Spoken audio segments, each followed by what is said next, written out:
যে সমস্ত সংগঠনের কর্মীদের কাছে এদেশের সেনাবাহিনী নিরাপদ নয়, পুলিশ প্রশাসন নিরাপদ নয়, জনগণ কিভাবে তাদের কাছে নিরাপদে থাকবে?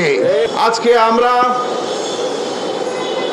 এদেশের স্বাধীনতা সার্বভৌমত্ব বিরোধী চক্র, এদেশের গণমানুষের নিরাপত্তা নিশ্চিহ্ন করবার জন্য যারা বিভিন্ন সময় বিভিন্ন অপতৎপরতা চালিয়েছে, এদেশকে অকার্যকর করবার জন্য, এদেশের হিন্দু মুসলিম বৌদ্ধ খ্রিস্টান ধর্মীয় সম্প্রদায় সমূহের মাঝে বিভেদ তৈরি করবার জন্য, এদেশের মানুষকে একে অপরের শত্রুতে পরিণত করবার জন্য, এদেশের বিরুদ্ধে, দেশের স্বাধীনতা সার্বভৌমত্বের বিরুদ্ধে দীর্ঘদিন ব্যাপী এক ভয়াবহ আন্তর্জাতিক সংগঠন এদেশের বুকে ভয়াবহ ষড়যন্ত্র চালিয়ে আসছে। কথা ঠিক কিনা?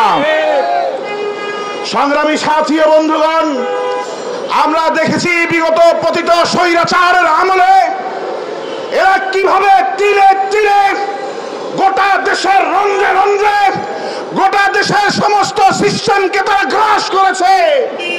দেশের সমস্ত মানুষকে তারা নিয়ন্ত্রণ করবার ষড়যন্ত্র চালিয়েছে।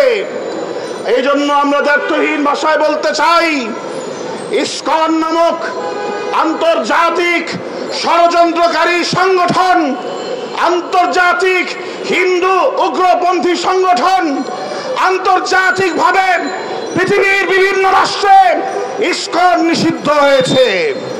আপনারা জানেন, এই ইসকনের মাধ্যমে আমরা দেখেছিলাম গত কয়েক বছর আগে চট্টগ্রামে স্কুলের শিশু বাচ্চাদেরকে প্রসাদ দিয়ে তাদেরকে হরে রাম হরে কৃষ্ণ, মুসলমানের সন্তানদেরকে ভয়াবহ পৌত্তলিকতার আদর্শে পরিচালিত করবার ষড়যন্ত্র হয়েছে। আপনারা দেখেছেন এই ইসকনের সন্ত্রাসীরা তারা গত কিছুদিন আগে যৌথ বাহিনীর উপর কিভাবে নির্মমভাবে সন্ত্রাসী কায়দায় হামলে পড়েছিল। 3 জন সেনা, বাংলাদেশের গর্ব, বাংলাদেশের ইতিহাস ঐতিহ্যের ধারক, বাংলাদেশ সেনাবাহিনী, বাংলাদেশ পুলিশ বাহিনীর কয়েকজন সদস্য তাদের আক্রমণের শিকার হয়েছে। আমি বলতে চাই, আমরা বলতে চাই, আলেম সমাজ বলতে চায়, তৌহিদি জনতা বলতে চায়, যে সমস্ত সংগঠনের কর্মীদের কাছে এদেশের সেনাবাহিনী নিরাপদ নয়, পুলিশ প্রশাসন নিরাপদ নয়, জনগণ কিভাবে তাদের কাছে নিরাপদে থাকবে?